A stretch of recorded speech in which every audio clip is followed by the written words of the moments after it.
Morning, everybody. It is Tuesday. Good morning, everybody. It is Tuesday, and for me, that means my hardest double of the week. Also, my first double of the week. I do a whole Tuesday through Sunday thing. Feels like there isn't a Monday that way. I don't know. Just started doing it. Seems to work. No real plan for today. That's the plan. No real plan. I'm in the Salomon Aero Blaze 3. Reason there's no real plan is I've been sort of facing some back and forth with injury, not injury, and I do really think it's on the upswing and has been trending that way for the last few runs, but I didn't run yesterday, so you don't know what you don't know. And that's why I'm going to start out today with a reliable, safe shoe that I know is just going to carry me through some early morning miles.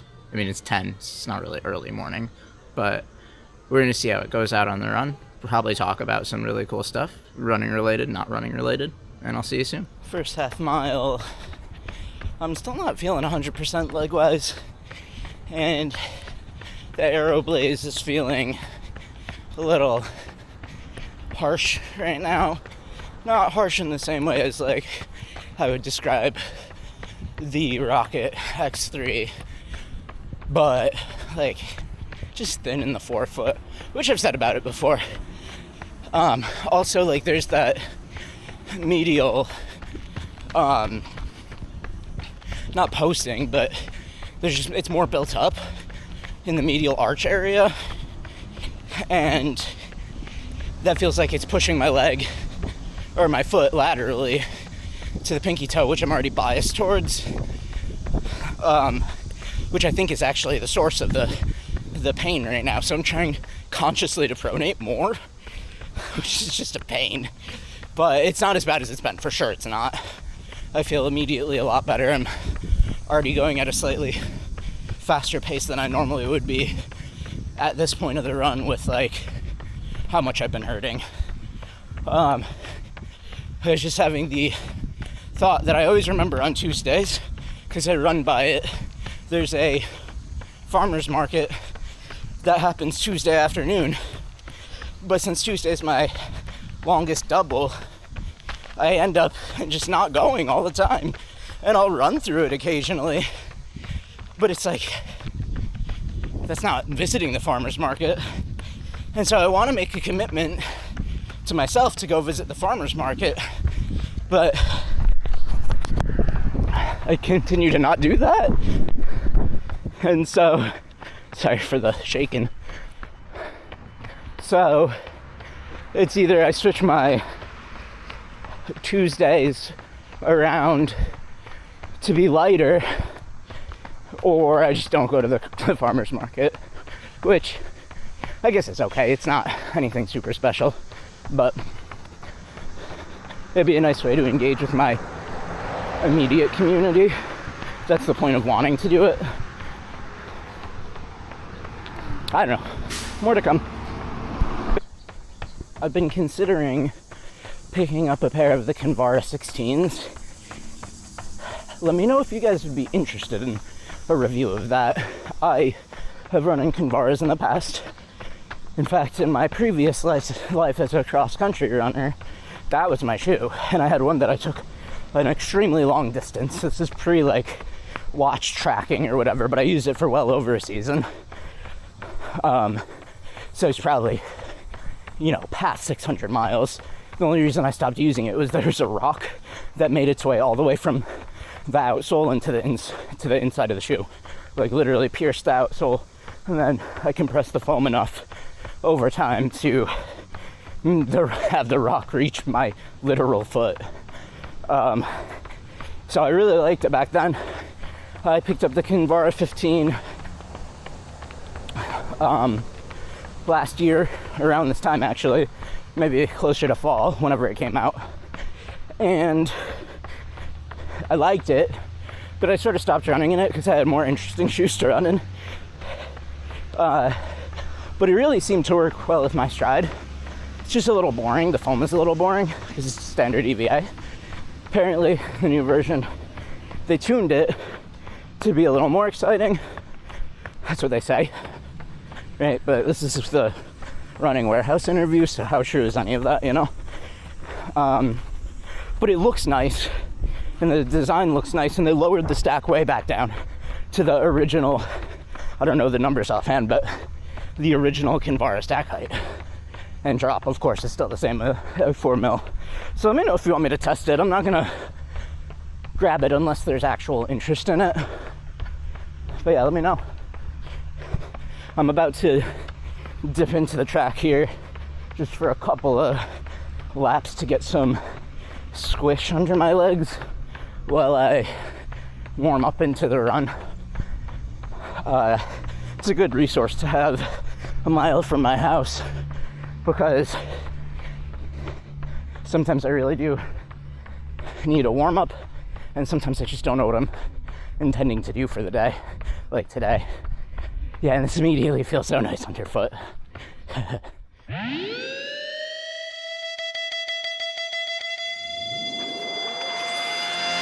We about to blaze on the run. Hit the ground with a craze at the gun. Out here getting baked by the sun. Hit the throttle, slay till it's done.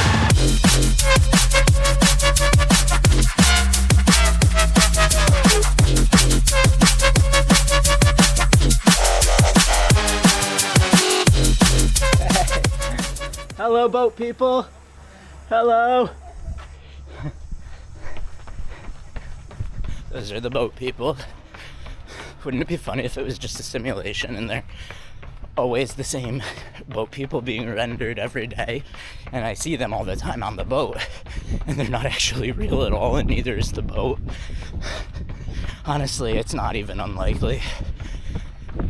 Like, that doesn't look like a real boat. That's not a real boat. Come on, let's be real. That's computer generated, procedurally generated, completely fake. No boat on the Genesee today. It's really hard to say if this is true for all humans, but I feel a lot better personally when I am in a creation mindset and actively producing creative projects that interest me. That might sound obvious to a lot of you, but a lot of people don't exist in that way in their day-to-day life. They might be working in a warehouse, boxing up Amazon packages, delivering Amazon packages. They might even be a CEO, but that's decision making and not really creative creation. Maybe creative solutioning sometimes, but like if you're a manager of people, you are having other people create things on your behalf. So you're a strategizer. There's every number of jobs. Some people are in creative roles, and some of those creative roles are actually aligned with those people's interests, and sometimes they're not. Sometimes it's a creative role that actively demotivates the creation process in the person's day-to-day life. And so I think that creation is critical to happiness, and you don't have to be a creative type to feel the effects of it either. I think that everybody could benefit from more creation in their life and more creative pursuits. So pick something up, whatever it is to you, and it doesn't have to be like drawing. That's what a lot of people jump to, or like writing, right? Those are not for everybody, just as this creative pursuit, making videos, it's not for everybody. But whatever speaks to you, and especially if it engages with something that you're interested in, creating is a better way to engage for my happiness with a hobby than simply consuming the hobby. The Salomon Aero Blaze has been exactly what I needed today. I feel great. It feels nimble and navigable, nice, gnarly, not too soft. Oh, hi. Nascent.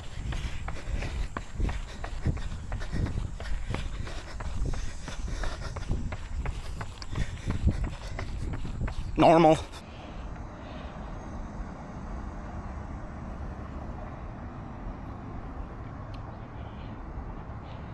it has warmed up substantially since I started. And I almost forgot we were in summer because it's been so nice lately. But more than that, the smoke is getting into my eyes. And more importantly than all of that is that I don't feel terrible today. My leg feels pretty good. That's a win. I said this on one of my first reviews of the shoe, of the Salomon Aero Blaze 3. That coming downhill feels amazing. I just had flashbacks. The last time I said that to y'all was coming down this exact hill. So maybe it's this hill that feels amazing with the shoe, or it is the fact that this is really a heel striker shoe, or like it rewards full platform utilization, to put it more specifically. But I'm coming down way harder on my heel right now because I'm going downhill, and the bounce is like much more substantial. But I've been really enjoying the shoe today. I think the category does well for me, the lightweight daily shoe. To begin with, it does well, and then this is just like a no nonsense, no thrills, easy to reach for, slides right into that category type of shoe. I don't know if I'd want to take it for much more than what I'm doing, which is going to end up being 9. Just because the forefoot's then, that is the drawback to this. If they added like 2 millimeters in the forefoot, they might even be able to get away with 1. It would be a perfect shoe for me. My dog, my Strider dog, is simply sleeping. Fully sleeping outside like a total lump. At least Hawk is back there observing reality. He's looking around. I think he's looking at me. Hawk, are you good? He can't hear me. But Strider, he's just fully curled up asleep. He's up. I pinged on the window because I was afraid he was dead, but he was just really zonked. He's got that 1,000-yard stare. Back in the studio, I wanted to give you guys a quick breakdown of my run and the Salomon Aero Blaze 3, as well as a 50-mile review. So when I was out on the run, I had the realization that I was probably around 50 miles. I checked the data, and it's like 53 or something like that. So this is a daily trainer, tempo shoe, lightweight daily trainer. It is, just to go over some stats, 8 mil drop from 30, I forgot, I think it's 32 down to 25 or something like that. 32 down to 26 maybe. No, it would be 24.